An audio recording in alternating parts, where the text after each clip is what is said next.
Welcome back to Indian Trace. It is not a regular thing that I do cleanups.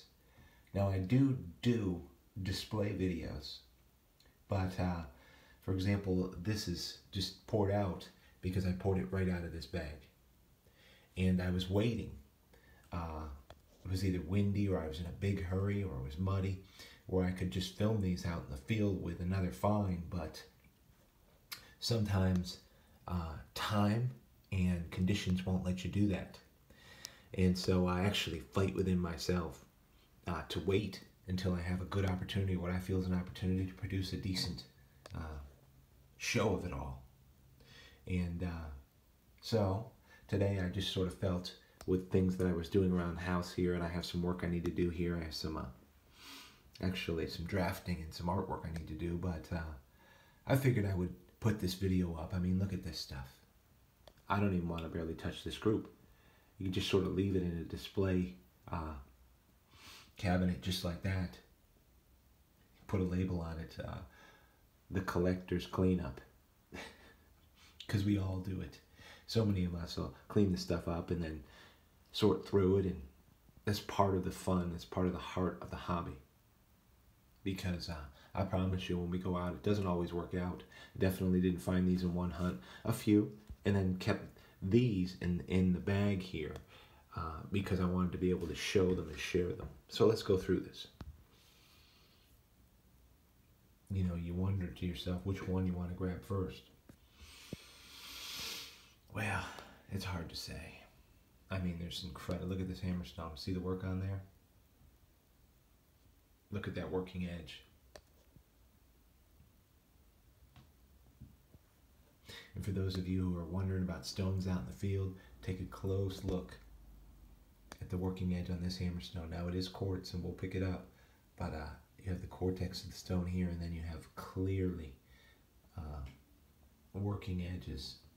At least that's the way the hammerstones come from around here. Clearly hard working edges. And then some that are just started, like this one down here. We'll check it out. But look at these. Yesterday I found some. I went over to the clay pot just to go by there pretty quick. Look at these rims. See if I can do this.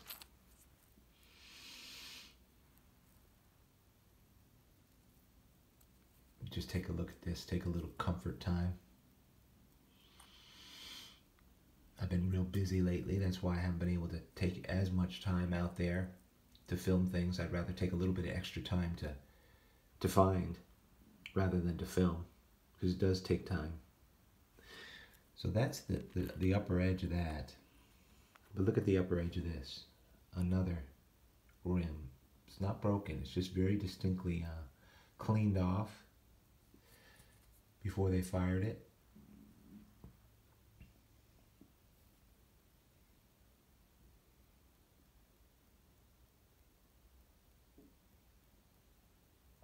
It's just what they thought that was would work and was creatively the expression they wanted on the pottery. I mean, look at how distinctly different the patterns are.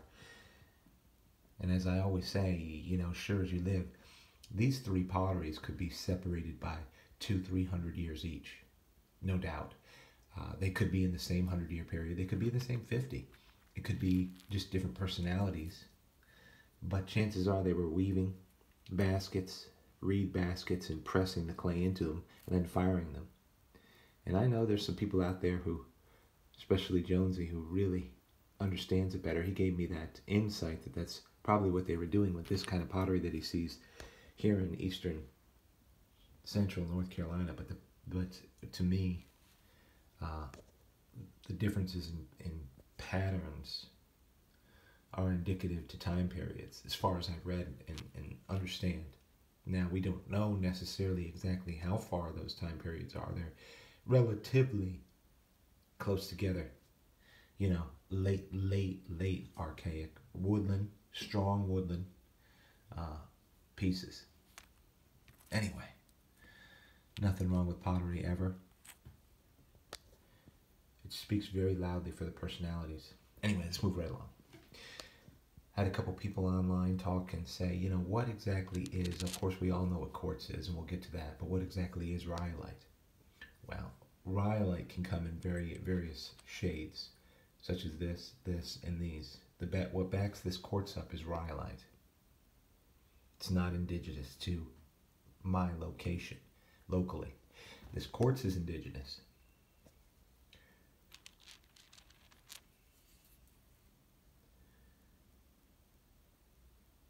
From the Oasis, just this week. I would have shown a lot of these out in the field with another find and accompanied with it, but you know, you go along and you wonder and you throw it in your pocket, and it's just the way things work out. But, you know, if I'm the only eyes that have seen these in 4,000 years, I might as well share it with a couple more eyes. I know there's 2 or 3, 50, 100 out there that might see these videos. I know that there's something obscene going on when it comes to censorship because of the fact that I have over 2,000 subscribers, but my views have never changed. They're the same as they were when I had 500 subscribers or when I had 300 subscribers. The views don't change. And yet the subscribers will still trickle up. So there's a lot of leveraging and limiting going on just because I believe a certain way politically. You all know that. Because I believe in certain things for the country. Certain things that I feel that every human being who lives here in freedom should support, such as the Bill of Rights, the Constitution of the United States. Had a conversation with somebody the other day, and you know, it was about the Constitution, and they were so caught up in the mistakes this country had made. Human beings inherently always look at that piece, right? Nice piece from the Oasis. I don't know what the world's snap bases are, if they're just broken off, or if it did have a base, but it's clearly an artifact, so I went ahead and you gotta pick it up, my goodness. So anyway, I just made the point that human beings inherently make mistakes in every government, in every system. But the ideals of the American system in the Constitution of the United States are superior. They're not better than other countries. They're better in terms of humanity. It's clearly shown. Just look at the people and how they thrive and their happiness in every country of the world. Their relative freedom. And that's where I build my foundation. And I try to tell people with this, it's all just the big wag the dog. People actually are stupid enough to open their mouth or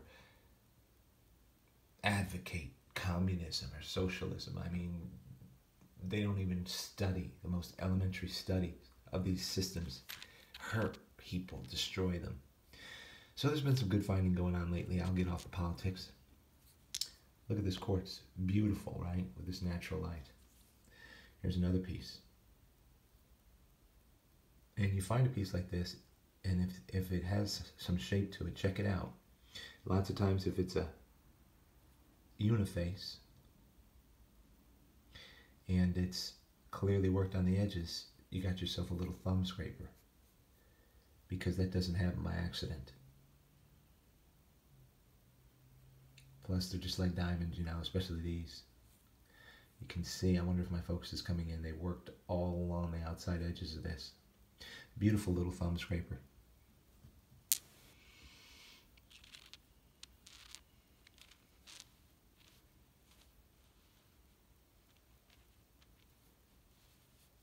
Gorgeous quartz, right?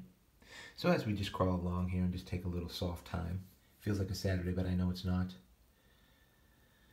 Anyway, I posted a little while back online, a couple years ago, and I don't promote a whole lot. I don't do a lot of self-promotion, but I posted my website in terms of the commercial industries, homes, and pets that I do portraits of. So many artists out there on YouTube, especially in the archaeological rings, like here for the artifacts. People love artifacts. I know my buddy Rob is an incredible artist. Nobody would ever know. But I do a little bit, and enough where people, in many cases, want to pay. So that's good, you know, when you can do something with your hands and get paid for it. So that's what I was talking about in terms of some of the work that I need to do today. That's the Great Morrow Mountain, isn't it? Just broken off, just sharing a little bit of the artifacts today. just pulling them and talking. Hanging out with Indian trace, right? Look at this. Found at Oak Waters. It's hard in today's culture and society, especially with my brain, to admire as I should, pieces like this. Not that it's broken, it's just, if it's not balanced, it's hard for my brain because I'm anal.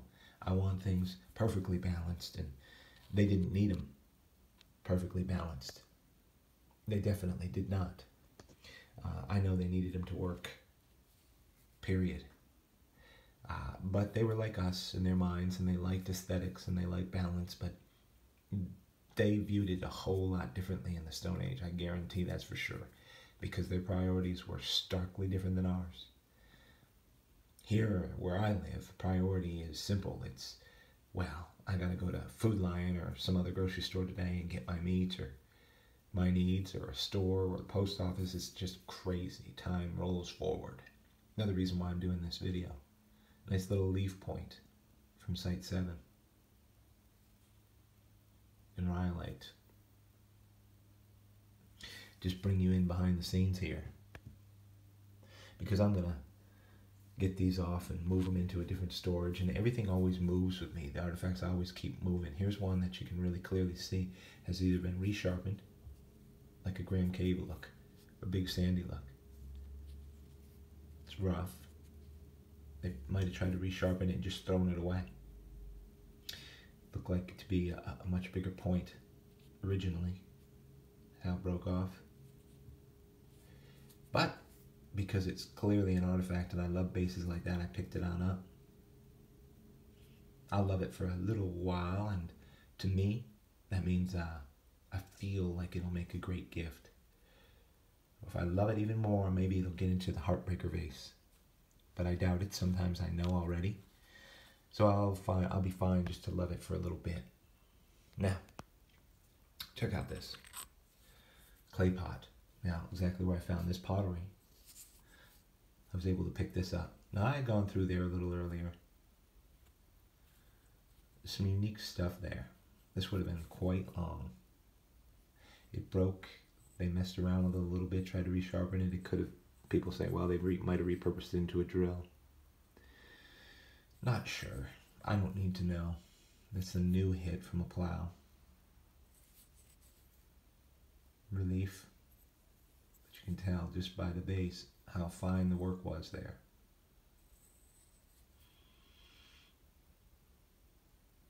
Unique piece. Unique piece. So all of this, as you can see, was traveling around in this until I found something that I felt was outstanding. I mean, outstanding. Then I would have probably forced myself to make a video, but that's just the way I roll sometimes. Look at this. And they're all right in the hand, and you know they can do the work that you needed them to. Look at the bottom of this. You can almost feel it. I'm trying to make that be the case on the video. Super work, super smooth. It's probably a multi-purpose stone for sure. I mean, like talcum powder, like baby powder. And then you've got the edges. Don't know if it's a new break. It looks sort of old because of the edges. It's so smooth in there. But the weight of the stone and how it was used, I know it was pulling pieces of the rock off the way they needed it to be to get to this and to get to this. And that's what you're looking at when you're finding them. It's not just, now sometimes the rocks can be definitely, don't have to be this uniform, but these are not stones you find around here. I don't have streams full of cobblestones and stuff, so they must have found them somewhere. Toted them in.